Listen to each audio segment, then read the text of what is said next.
अस्सलामुअलैकुम, कैसे हैं आप? ठीक हैं, अपने आप को टाइम दे रहे हो? अपने आप को टाइम दिया करो और मुस्कुराते रहा करो, ज़िंदगी बेहतर बनेगी।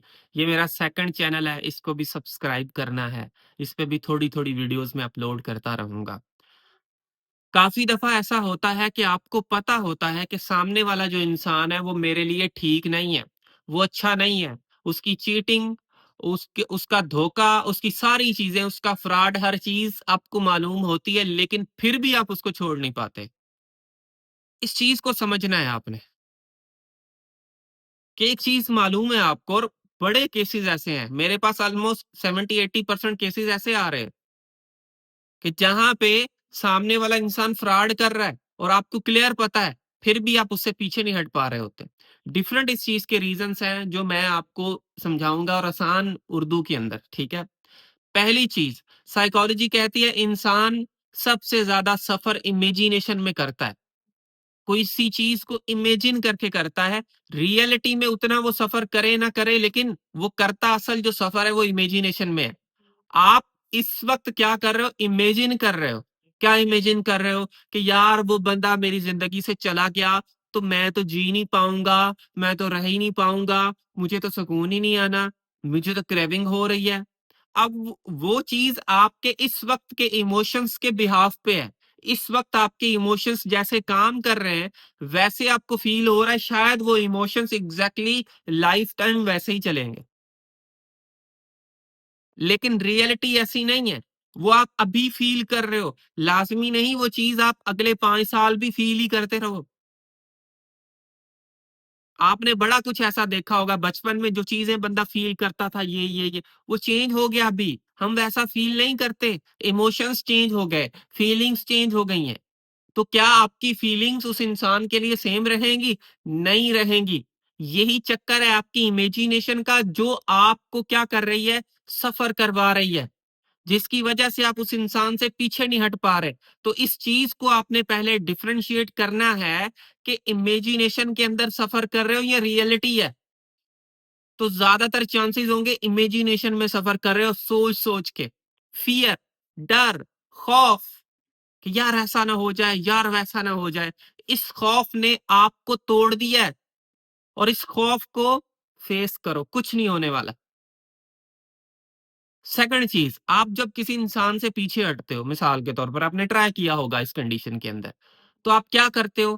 पीछे हट के नज़र अपनी आपने उस बंदे पे जमा के रखी हुई है भई। पीछे तो हट गए हो, नज़र उस बंदे पे है। क्या करते हो? उससे पीछे हट गए, लेकिन उसको सारा दिन देख रहे हो। उसका व्हाट्सएप खोला, उसकी टिकटॉक आईडी खोली, उसका इंस्टाग्राम खोला, उसकी दूसरी चीज़ें खोली आपने। फिर आप ये एक्सपेक्ट करते हो कि यार मेरे दिमाग से क्यों नहीं निकलता? मुझे सुकून क्यों नहीं आता? मुझे तकलीफ क्यों हो रही है? फिर से आप उसको टेक्स्ट कर देते हो। तो मामला वहीं पे आ जाता है और उस बंदे को भी पता लग जाता है ये बंदा नहीं जाएगा और वो आपको अपने मुताबिक चलाता है, नचोड़ता है आपको, आपकी गर्दन से पकड़ता है कि हाँ, अब जाके दिखाओ, अब करो कुछ। तो आप कर ही नहीं पाते। आप बैठे रहते हो उस इंसान के इंतज़ार में। तो ये चीज़ समझ नहीं है। फिर लोग क्या करते हैं, अब वो बंदा जान गया है कि ये बंदा मुझसे नहीं दूर जा पाएगा। वो आपके सामने डिमांड करता है। बहुत बड़ी-बड़ी डिमांड्स, पैसों की डिमांड और मैंने यहाँ पे देखा है, लोग अपनी इज़्ज़त का सौदा भी करते हैं। लड़कियाँ अपनी इज़्ज़त का सौदा करती हैं, सिर्फ़ और इस वजह से कि वो रहे चला ना जाए। मैं कहता हूँ इससे बड़ी सज़ा आप अपने आप को कोई और नहीं देते। सिर्फ़ और सिर्फ़ किसी इंसान को अपने पास रखने के लिए आप अपनी इज़्ज़त का सौदा करते हैं।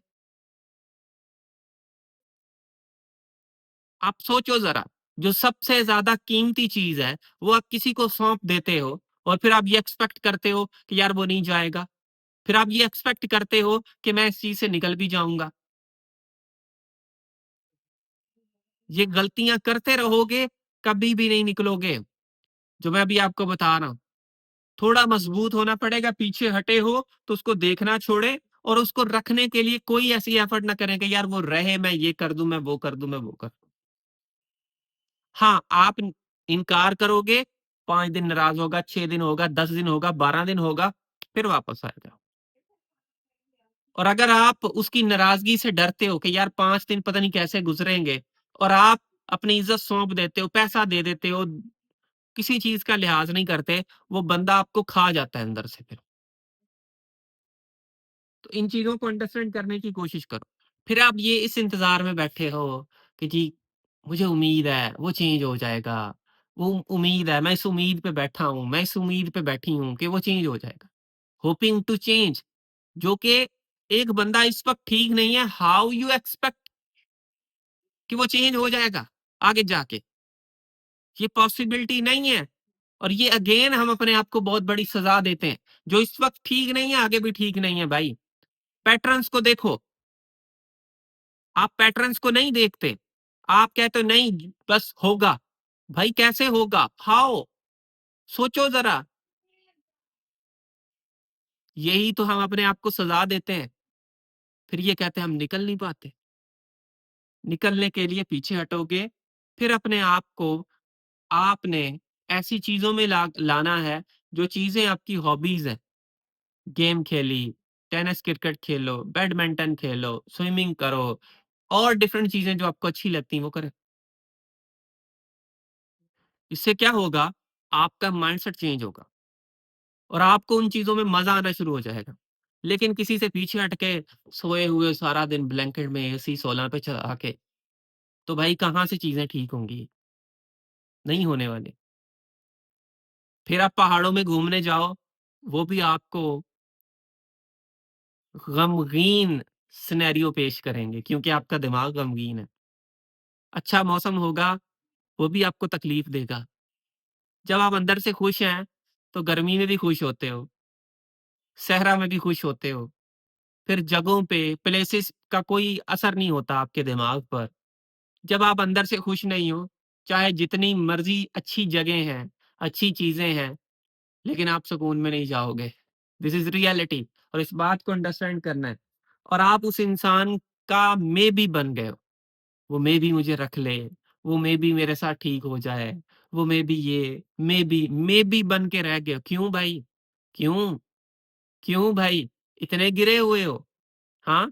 इतनी वैल्यू कम है, इतना स्टैंडर्ड कम है कि किसी का मेबी बने हम। व्हाय? सोचो, समझो, अंडरस्टैंड करो यार। आप कीमती हो। अपने आप को ऐसे रुसवा ना करें किसी के सामने। चीज़ों को अंडरस्टैंड करो। बहुत सी चीज़ें जिनको समझना है आपने, तो समझे चीज़ों को। और सेंटर ऑफ लाइफ जो हमेशा मैं बताता हूँ, खुदारा उस बंदे को सेंटर ऑफ लाइफ मत बना। सेंटर ऑफ लाइफ बनाने का ये मकसद है कि आप उस इंसान को अपनी ज़िंदगी का वो अहम पहलू, वो अहम चीज़ बना देते हो कि यार ये बंदा मेरी सेंटर ऑफ लाइफ है। मैं 10 घंटे इस बंदे को दूँगा, 12 घंटे इस बंदे को दूँगा, दूसरी चीज़ों को नहीं दे रहा। अब सेंटर ऑफ लाइफ आपका वो बन गया, जिस भी चीज़ को आप मैक्सिमम टाइम देते हो, वो मैक्सिमम आपके ब्रेन में रहेगी। आप जिस भी चीज़ को दो, सारा दिन लूडो खेलते रहो, लूडो खेल ही रहे हो। दिमाग में लूडो चलेगी, ख्वाब में भी लूडो खेल रहे हो। This is reality. सारा दिन उसी को टाइम देते हो तो दिमाग में वही चलेगा, तो वही दिमाग में आएगा। तो चीज़ों को समझो, मुझे उम्मीद है आपने इस वीडियो से कुछ ना कुछ चीज़ें समझी होंगी और अपनी ज़िंदगी का अच्छा फैसला करोगे और ज़िंदगी में आगे बढ़ोगे। So thank you for watching this video. आखिर में मेरी आप सब लोगों के लिए दिल से दुआ है अल्लाह आपको खुशियाँ दे और आपके सारे गम धो दे। आमीन सुम्मा आमीन। अल्लाह हाफ़िज़।